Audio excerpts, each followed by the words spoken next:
The film begins with Michael Mason, a retired royal agent living in seclusion on an abandoned island far out at sea. He also keeps a dog for companionship. Once a week, a former teammate sends him supplies, accompanied by his niece, Jessie, who travels back to shore in a small boat. Life on the island is rather boring. Mason often passes the time by playing chess alone.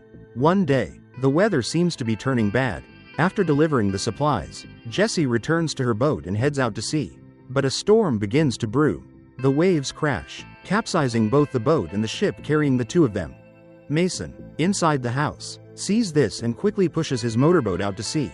Jessie's leg gets caught in the net, preventing her from surfacing. Luckily, Mason dives down and rescues her. However, Jessie's uncle drowns in his boat. The little girl regained consciousness after Mason gave her first aid. After a day or two of rest, her health improved, but the wound on her leg caused by the fishing net had swollen. Mason immediately used a hot water bottle to apply to her leg. Jessie then asked why he didn't take her to the hospital, why Mason never left the lighthouse. But he remained silent, unwilling to answer. As for Jessie, her mother had died several years ago, and her father's identity was unknown. Her uncle had been taking care of Jessie ever since, so now she didn't know where to go. A day or two later, Jessie's wound became infected. With no other option, Mason steered the boat away from the island to a town to buy antibiotics, trying to avoid the cameras as much as possible. Meanwhile, at a meeting, Manafort, the head of MI6, the UK's foreign intelligence agency, he was being criticized for secretly colluding with the Prime Minister, collecting personal information of British citizens to create a more effective threat intelligence system called Thea. However, this was still an unauthorized intrusion. Because of this, Manafort was forced into retirement and his deputy, Roberta, took over, returning to Mason. After buying medicine, he went to buy some clothes for Jessie, but as he stepped out the door, his face was inadvertently captured on camera by some teenage girls. Immediately, the Thea intelligence system sounded the alarm. The information showed that Mason was a wanted criminal for bombing the British embassy in Algeria. Roberta, who had just been promoted, sent an alpha team to apprehend Mason. That evening, while they were having dinner, the dog suddenly hissed in alarm. Mason used binoculars and spotted a speedboat approaching the lighthouse. He immediately told Jessie to lock herself in the bathroom, while he went outside to keep watch. Just as the soldiers entered, he cut the rope. Immediately, a large rock rolled down, trapping one soldier in a net and dragging him into the sea. Another soldier, who had just climbed the hill, was doused with gasoline and then shot and burned alive by Mason. A third was then stabbed and pushed into the ravine. A short while later, another soldier entered the house. The dog attacked and was killed by the soldier. Jessie was then discovered and taken away. Meanwhile, Mason took down a soldier in the shed. Another soldier who entered was also knocked out. Seeing Jessie being taken away, Mason fired his gun accurately, killing the other soldier. He then told Jessie to wait for him there. When he returned to the house and found his dog dead, Mason was heartbroken. He then called a friend, telling him that his location was no longer safe and that he would come. Mason and Jessie then quickly boarded a boat and left the island. Meanwhile, at MI6, everyone was astonished that the entire Alpha team had been wiped out. Roberta immediately ordered a high-ranking agent, Workman, who was nearby, to hunt down Mason. At the same time, Mason and Jessie had landed ashore and were approaching a town resident's house. He had also been injured in the fight. Mason then gave his gun to the girl waiting outside, while he went inside to steal the car keys.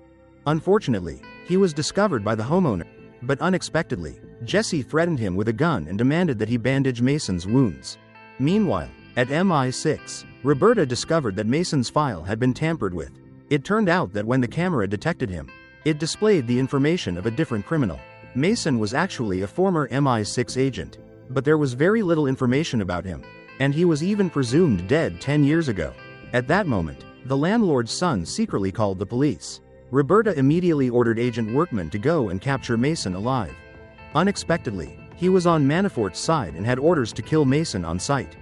Meanwhile, Mason's wounds were stitched up by the landlord. Just as they were about to leave, the police arrived. The landlord pulled his son to the door, but was shot by Workman. After taking down a few police officers, Mason hijacked their car and escaped with Jessie.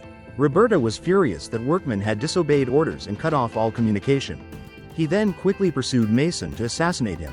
After a few minutes of chasing, Workman overtook Mason, attempting to block his car, but Mason accelerated, sending the car flying into the air. Both then quickly left the scene.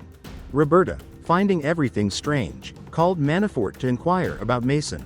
He said that 10 years ago, Mason was one of MI6's most elite agents, almost a legend, and had been sent to assassinate a foreign intelligence officer.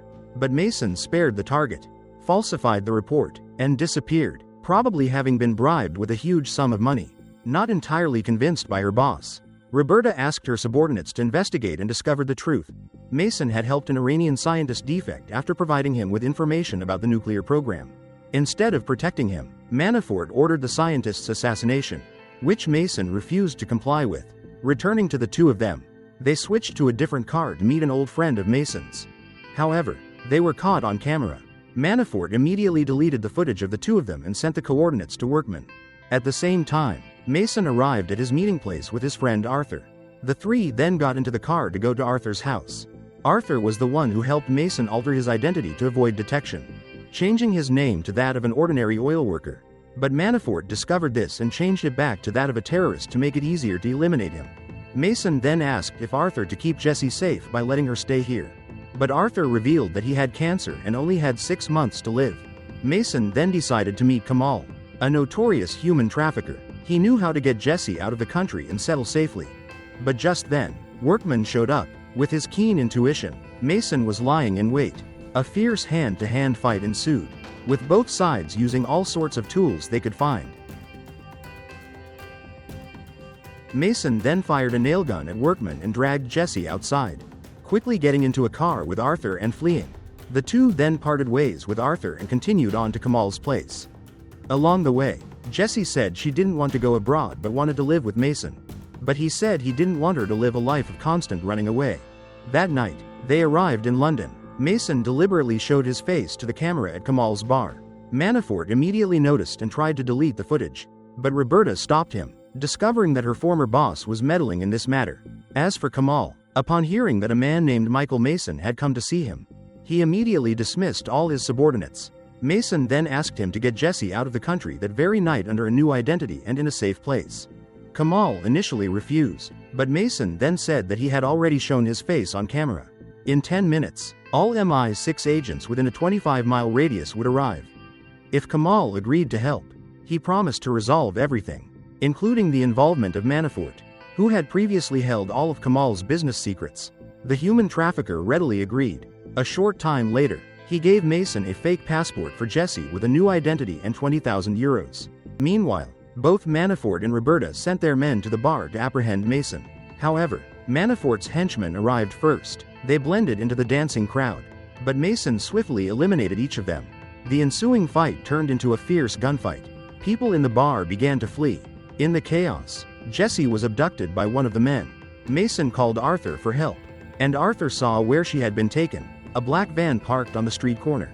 By this time, MI6 agents had also arrived, but anyone who stood in Mason's way was knocked out, including Manafort's henchmen. Soon Mason reached the van, rescuing Jessie. Much to her relief, they then boarded a motorcycle and headed to the dock. At that moment, Workman appeared and quickly pursued them. A short while later, they arrived at the boat arranged by Kamal, which was ready to pick them up. Jessie pleaded with Mason to go abroad with her and start a new life, but he said it would be safer for her to go alone, as he still had things to do. Suddenly, a bullet flew from Workman's direction. Mason pushed Jessie into the boat.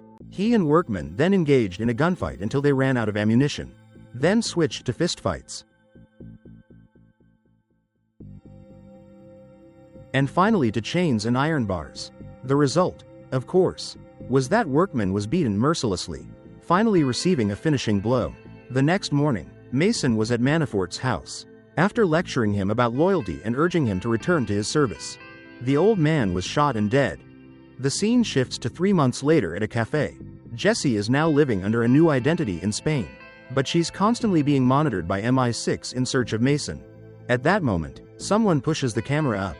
The waiter then brings Jessie a small bag.